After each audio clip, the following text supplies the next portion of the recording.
लालू यादव ने उसमें बयान देकर कहा कि हम कांग्रेस के साथ आगे गठबंधन करेंगे जी। आने वाले चुनाव में हम गठबंधन करेंगे। और उससे भी बड़ी बात ये कि लालू यादव ने ये एहसास करा दिया, उनके बयान को मैं बता दूं आपको, कि हम कांग्रेस के साथ लड़ेंगे, हम लेफ्ट दलों के साथ रखेंगे और हम चिराग को भी सीट देंगे। तेजस्वी ने साफ तौर पर कहा है कि हम उपचुनाव के टाइम पर ही चाहते थे कि बैठकर बात कर ली जाए जी। लेकिन कांग्रेस को उस समय क्या घमंड था कि हम कन्हैया कुमार को लेकर आए हैं, जी, हम जिग्नेश मेवानी को लेकर आए हैं, हम बड़े बड़े दिग्गजों को लेकर आए हैं, हम तेजस्वी यादव से बहुत बड़े बड़े नेताओं को।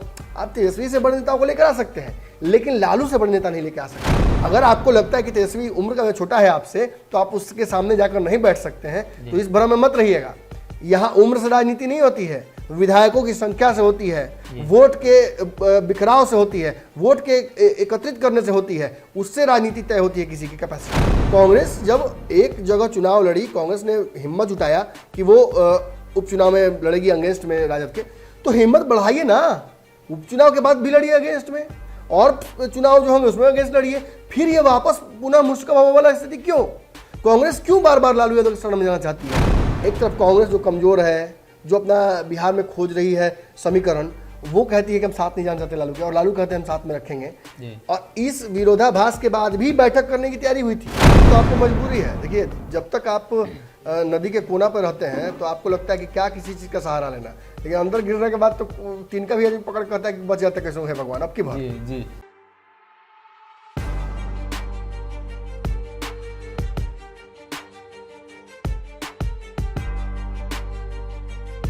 नमस्कार, पंचनामा देख रहे हैं आप, जहां हम करते हैं खबरों की चीरफाड़। एक बार फिर से नई खबर लेकर हाजिर हैं जिसकी चीरफाड़ डॉक्टर साहब करेंगे। लेकिन बता दें कि एमएलसी का चुनाव होने वाला है, ऐसे में कई लोगों का समीकरण बिगड़ चुका है, बना बनाया खेल बिगड़ चुका है। महागठबंधन, एनडीए, तमाम दलों में बात करें, चर्चा महागठबंधन की इसलिए ज्यादा हो रही है क्योंकि एक बॉस दूसरे बॉस की बात को काट देते हैं, यानी एक सुपर बॉस है तो एक बॉस है।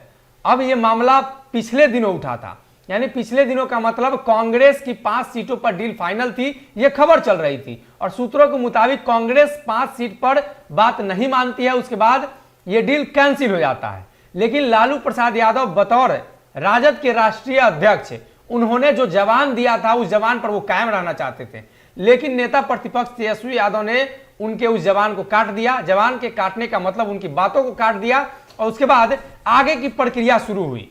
जब आगे की प्रक्रिया शुरू हुई तो अब सवाल तो यह भी उठने लगे हैं, कांग्रेस के कई नेताओं ने दावा भी कर दिया है, आज भी अजीत शर्मा ने दावा किया है कि बिग बॉस लालू प्रसाद यादव हैं, हम उनकी बात मानेंगे और नेता प्रतिपक्ष वो बिहार में है।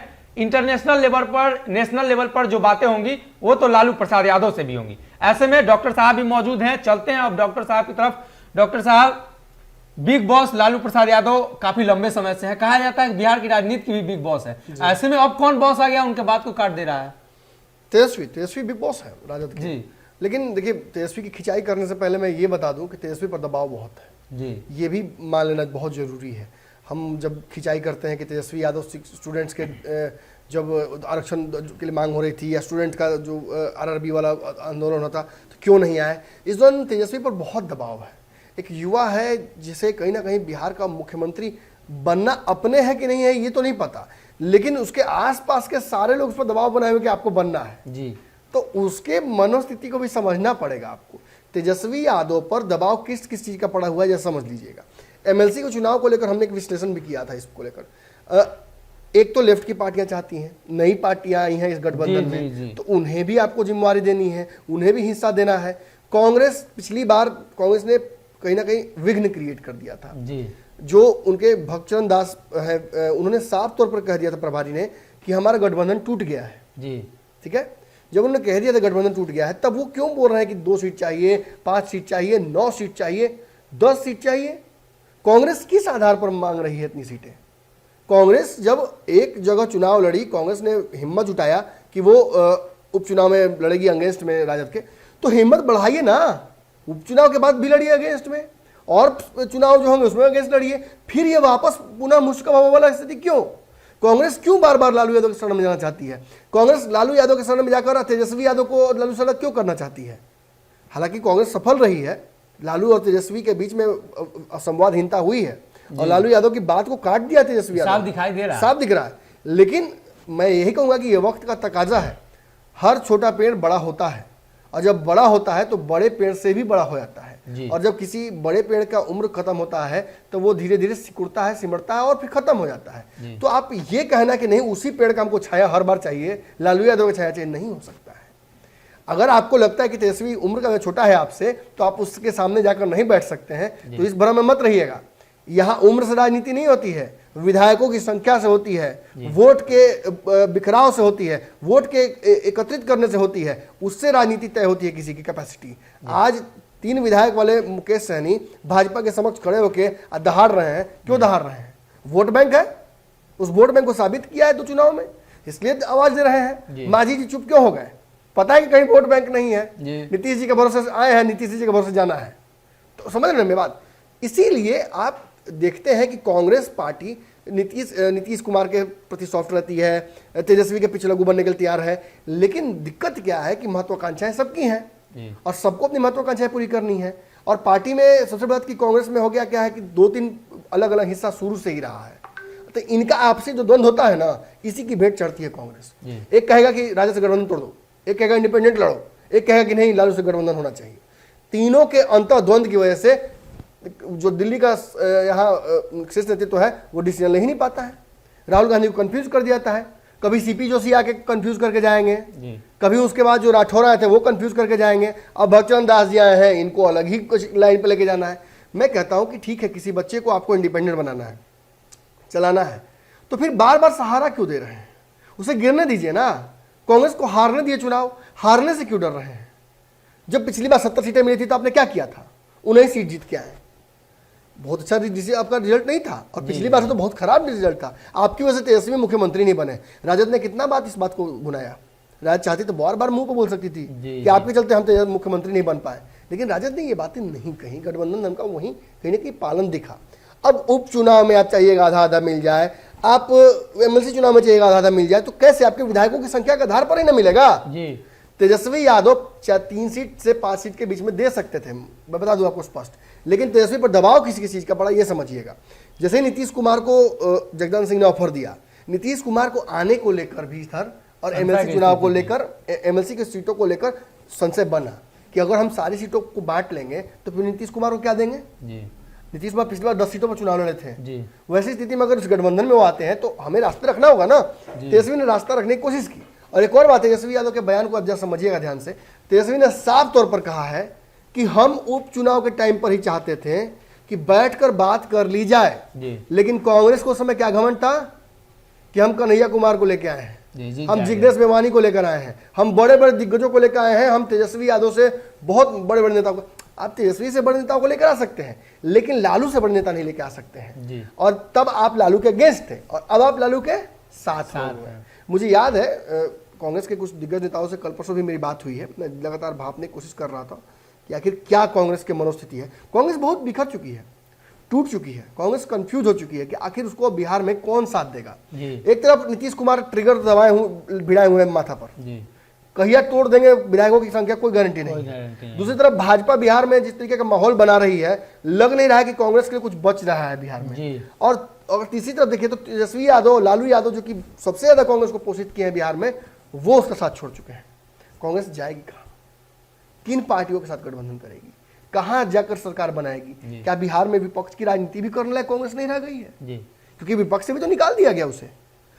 इन सवालों का जवाब कहीं ना कहीं लालू यादव ने चुनाव में दे दिया था। और वही बात जो लालू यादव ने कही थी, उस बात को जिस तरीके से काट दिया तेजस्वी यादव ने, ये कांग्रेस का बिहार में कम से कम भविष्य तय करता है। लालू यादव ने, आपको याद होगा, मैं उसको ऐसा क्रोनोलॉजिकली बता दूं, जब उपचुनाव का ऐलान हुआ था तो एक सीट को लेकर कांग्रेस और राजद के बीच में विवाद हुआ। भक्तचंद दास बिहार आए, भक्तचंद दास ने पहले तो अल्टीमेटम दिया और फिर अंततः उन्होंने जब अल्टीमेटम पे धमकी कही, उसे धमकी दिया, उस धमकी को जब नहीं सुने तेजस्वी यादव और लालू यादव, तो कहीं ना कहीं उन्होंने ऐलान कर दिया कि वो गठबंधन से बाहर हो गए और वो दोनों सीटों पर चुनाव लड़ेंगे और अब गठबंधन कभी नहीं करेंगे। जब ये सारी बातें वो कह देते हैं तो उसके बाद बचता कुछ नहीं है। लेकिन लालू यादव ने उन्हें भगचुनहर कह दिया। और भगचुनहर कहने के साथ जानते हैं क्या कहा? भगचुनहर कहा, लेकिन कहा कि हमारा गठबंधन सोनिया जी से है। ये भगचुनहर है, इसको नहीं पता है। हाँ, हमारा दोस्ती रहेगा, जानकारी की कमी है, इसको कुछ नहीं पता है।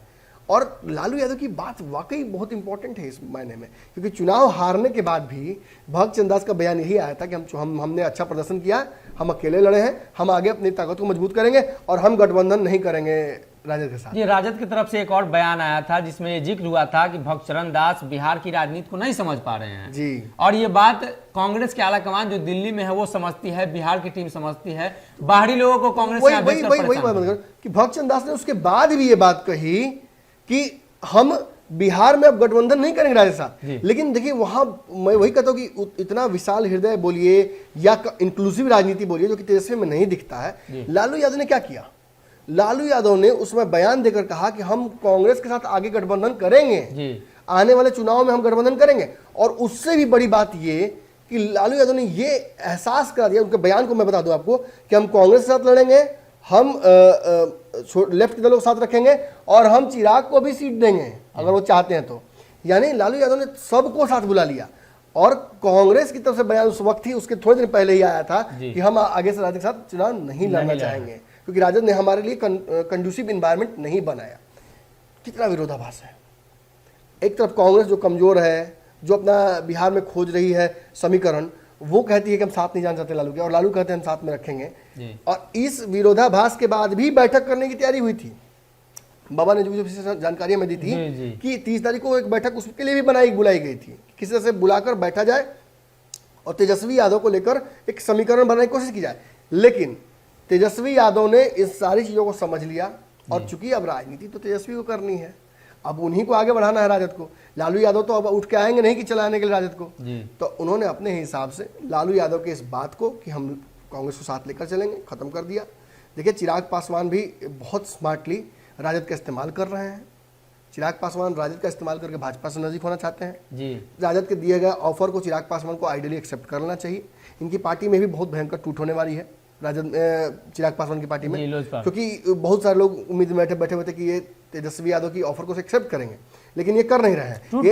ये यहाँ भी चाहते हैं, हाँ टूट तो हुई, लेकिन उससे ही बड़ी टूट होने वाली है। और ये इस उम्मीद में थे कि भाजपा इनसे सॉफ्ट हो जाएगी, और भाजपा को सॉफ्ट हुई भी, आपने देखा। लेकिन भाजपा की तो मजबूरियां हैं। जिस तरीके से भाजपा ने इनके चाचा को एक सीट दे दिया, इनके लिए तो रास्ता खत्म हो गया, एक मैसेज फिर इनको मिल गया। और यही सब जोड़ घटा जो आप करते हैं तो आपको रियलाइज होता है कि तेजस्वी यादव ने कांग्रेस को जो बाहर करने का डिसीजन लिया है, ये प्रथम दृष्टया तो बहुत डिफिकल्ट लगता है और बहुत बोल्ड लगता है, लेकिन बहुत कंक्लूसिव है। मैं आपको बता दूं कि ये आने वाले समय के लिए राजद के लिए बहुत अच्छी राजनीति होगी। और खास तौर पे चूंकि राजद जिस तरीके से मेहनत कर रही है और बिहार में सरकार नहीं बना पा रही हर बार, एक अंक से 2 अंक से जो छूट रहा है, ये साबित करता है कि लड़का टैलेंटेड है। थोड़ा और इसको मेहनत करने की आवश्यकता है, और जो बुरी आदतें हैं छोड़ने की आवश्यकता है। बुरी आदतें और बुरी संगत, संगत तो छोड़ दिया है। तो कहीं ना कहीं एक तरफ जहां बिहार में एमएलसी चुनाव को लेकर बात चल रही थी, वहीं अंदर ही अंदर नेता प्रतिपक्ष तेजस्वी यादव इस बात को समझ चुके थे कि पिछले दिनों जो घटनाक्रम हुई थी, उस घटनाक्रम को उन्होंने भांपा, और उन्होंने ये भी अंदाजा लगाया था कि इस बार कहीं अगर सीट बंटवारे को लेकर जिस तरह से कांग्रेस ने दावा किया, 7-8 पर दावा कर रही थी, कांग्रेस का मानना था कि 70 में हम लोगों ने 19 जीता, यानी स्ट्राइक रेट 25 के आसपास का हमारा रहा है, 25% हमने जीता है। तो उसी हिसाब से 10 सीटें जो नीतीश कुमार को दी गई थी उसका 25% चाहिए, यानी उसका 25% मतलब 3 सीट के आसपास तो चाह रही थी। लेकिन तेजस्वी यादव को कुछ और लोगों को सेट करना था। तेजस्वी यादव को इस बात का भी डर था कि हो सकता है अगर 5 सीटों का ऑफर दिया जाए, वो लोग नहीं माने तो फिर भारी फजीहत होगी। इससे अच्छा है पूरा पत्ता ही काट दिया जाए। अभी भी कांग्रेस के कई नेताओं का यह दावा है कि बातचीत चल रही है, समीकरण पर बातचीत होगी, और हो सकता है कि आने वाले दिनों में जिस सीट पर राजद कमजोर हो वहां कांग्रेस ताकत दिखाएगी, बाकी सीट पर राजद के साथ फ्रेंडली फाइट करेगी, क्योंकि आने वाले दिनों में गठबंधन की बात कही जा रही है। मजबूरी है जी, मजबूरी है। अब तो आपको मजबूरी है। देखिए, जब तक आप नदी के कोना पर रहते हैं तो आपको लगता है कि क्या किसी चीज का सहारा लेना, लेकिन अंदर गिरने के बाद तो तिनका भी आदमी पकड़ कहता है कि बच जाता कैसे है भगवान, अब की बात। जी। तो इसी हिसाब से अब आने वाले दिनों में समीकरण बनेगा। खैर, कई नेताओं ने यहां तक भी कह दी है कि अभी घोषणा होने दीजिए, जब घोषणा हो जाएगी उसके बाद तय हो जाएगा। देखने वाली बात है कि तय क्या होता है, किस प्रकार से होता है, और खासकर बिहार में कांग्रेस की राजनीति कैसे चलती है, क्योंकि जिस नाव पर वो सवार थे अब उस नाव से उन्हें निकाल दिया गया है। पहले भी निकले, फिर वापस जाने की कोशिश कर रहे थे और फिर से एक बार निकाल दिया गया है। आने वाले दिनों में कौन सी नाव की सवारी करते हैं और कैसे उनकी नैया पार लगती है। फिलहाल इस चीर फाड़ में इतना है।